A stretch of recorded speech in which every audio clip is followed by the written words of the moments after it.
Sortez-les, sortez-les, sortez-les, sortez les poubelles. Sortez les ordures télévisuelles. Sortez-les, sortez-les, sortez-les, sortez-les, sortez-les au ciel.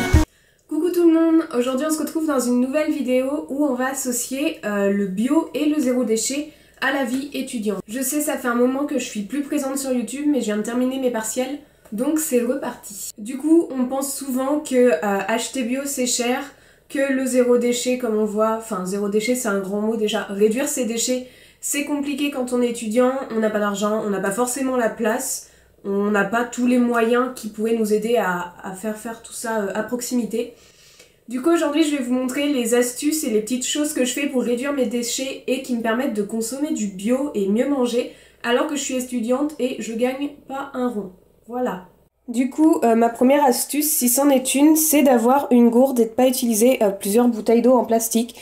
Donc certes ma gourde est pas en verre parce que le verre je trouve ça trop lourd dans le sac. C'est une gourde en plastique mais en plastique solide. Déjà j'achète absolument aucune petite bouteille en plastique que je vais jeter au bout de 2 jours quand elle sera finie.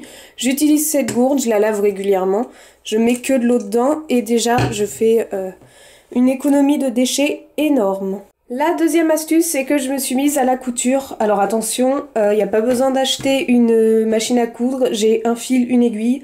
Je suis nulle, mais ça fonctionne quand même. Première chose que je fais, ça c'est un vieux polaire que j'ai récupéré, que je ne mettais plus. J'ai découpé pour faire des carrés oui, démaquillants. J'utilise plus les petits cotons là qu'on va jeter et qui sont absolument pas bons pour la peau. Après, avec la poche de la polaire, j'ai essayé de faire une trousse qui, ma foi, est difforme. Et il y a du feutre, mais enfin bon, admettons, c'est pas grave. Du coup, c'est la trousse pour quand je pars en voyage ou en week-end, et ben, je mets mes petits cotons dedans. Et voilà. Et dernière invention, enfin elle est pas de moi que je suis en train de coudre, c'est de l'essuie-tout lavable. Pareil, j'ai plus envie d'acheter de rouleau de sopalin, on utilise une feuille, on balance. Donc polaire 4 carrés de tissu, donc de la taille bien sûr d'une feuille de papier sopalin que j'ai mis dessus.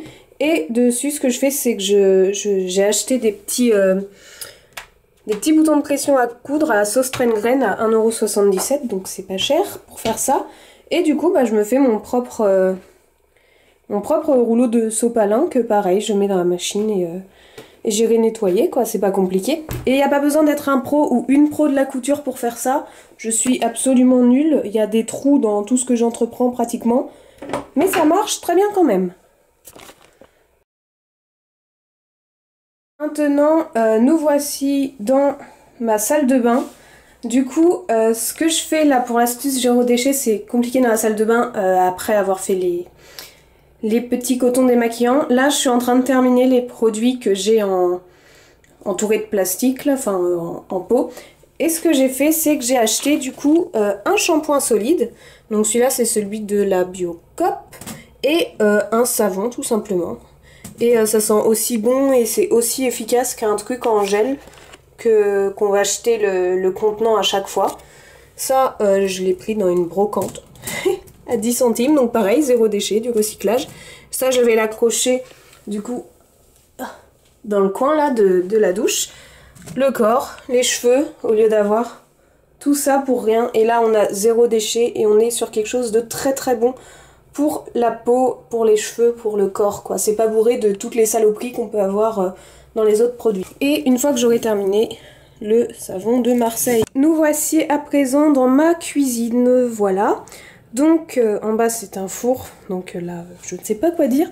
Donc pour ce qui est du zéro déchet et du bio, ici il faut savoir que tout, sauf les spaghettis, je vérifie pour pas vous dire de bêtises, oui, tout sauf les spaghettis est bio. Alors, je peux me permettre d'acheter tout ça en bio tout simplement parce que dans les Biocop, vous avez moins 10% quand vous êtes étudiant. Avec votre carte étudiante, vous avez juste à la montrer et vous avez obligatoirement moins 10% dans les Biocop. Donc du coup, on peut se dire que c'est quand même assez cher le bio. J'ai comparé, j'ai fait un panier de courses pour une semaine à la Biocop et la semaine d'après, je fais un panier de courses, la même chose, à Super U. Et du coup, en comparant avec mes moins 10% Biocop et mon panier à Super U, je suis exactement au même prix. Pourquoi? Parce que déjà, moins 10% ça compte. Parce qu'à la Biocop, on prend que les quantités qu'on veut. C'est plus petit généralement une Biocop, quoique moi, celle de Poitiers Sud, elle est je trouve énorme. Du coup, comme c'est plus petit et qu'il y a moins de saloperies entre guillemets, on est moins tenté d'acheter n'importe quoi. À Super U, vous allez acheter les petits bonbons pour l'apéritif, les petits machins, les petits bidules. À la Biocoop, on achète le nécessaire généralement. Je craque de temps en temps, hein. J'achète du chocolat ou... Il est juste ici, le chocolat. Mais enfin, c'est pour dire, niveau prix, le bio, c'est pas plus cher quand on sait comment manger, quand on sait quoi cuisiner. Nous, on prépare nos repas pour la semaine, comme ça je sais exactement les quantités et ce que je dois acheter. Du coup, ça revient pas du tout à plus cher qu'à Super U. Nous voilà dans mon frigo, donc là j'ai deux contrastes. J'ai une bouteille d'Oasis en plastique qui est absolument pas bien d'avoir, mais il faut que je la termine et à date d'il y a un petit moment en plus.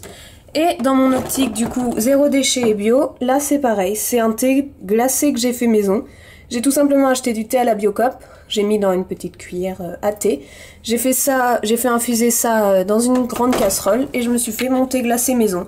Ice tea qui revient à 3 fois moins cher et qui est 3 fois meilleur parce qu'il y a ni conservateur ni acidifiant, bah il n'y a rien du tout mis à part du thé. Voilà. La prise de vue pour cette petite astuce risque d'être un peu pourrie étant donné que je fais 1m57. Tout en haut de mes placards, du coup, je récupère tout ce qui est contenant en verre. Absolument pas les contenants en plastique parce que bah, c'est pas bon pour la santé. Mais tout ce qui est contenant en verre, je garde pour acheter en vrac à la Biocoop, faire des petits trucs maison et tout. C'est toujours pratique. Donc là, c'est un contenant de... C'est un pot de moutarde et dedans, je fais mon Nutella maison. Derrière, il y a un pot de Nutella où j'ai mis du bicarbonate de soude. Ça, c'est tout plein de pots, souvent de la ratatouille.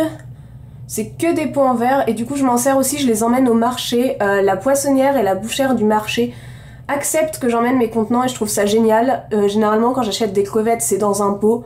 La viande, c'est pareil, pas dans des pots ronds comme ça, plus dans des pots carrés comme celui-là où il y a les lentilles. Mais du coup, voilà. En parlant zéro déchet, je suis obligée du coup de vous parler de ça. Donc ce sont des serviettes hygiéniques lavables.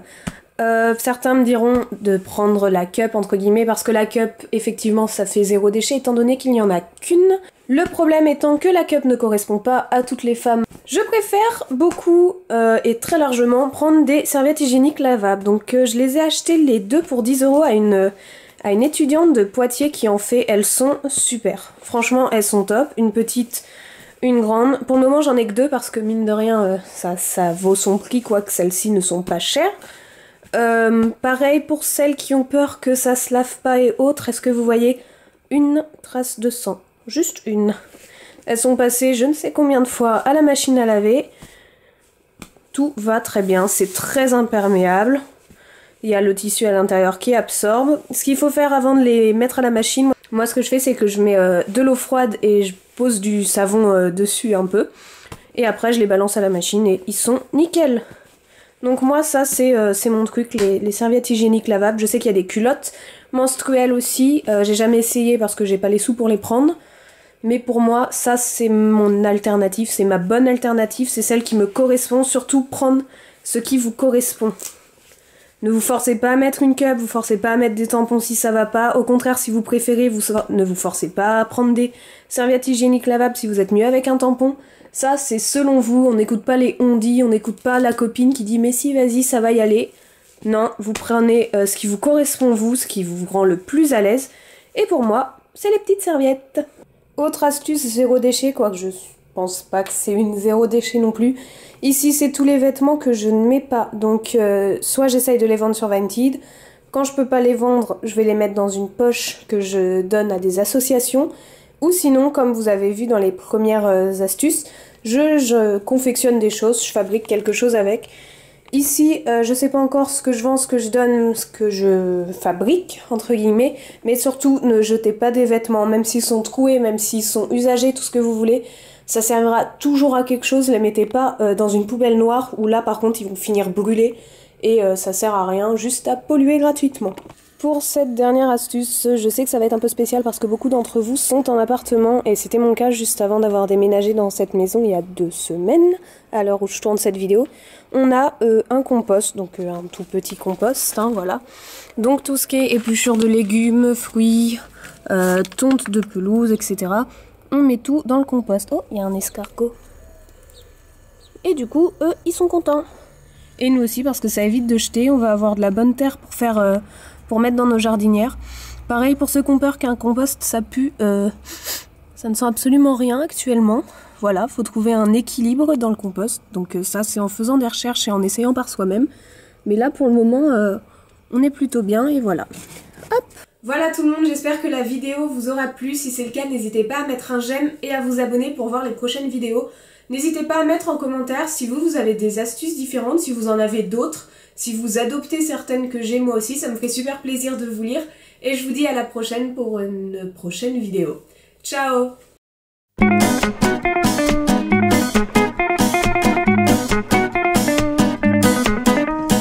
Donnez-nous des jeux les plus malsains. Oh oui, j'en veux. Allez, enfermez-les. Enfermez-les. Jusqu'à ce qu'ils ne puissent plus respirer.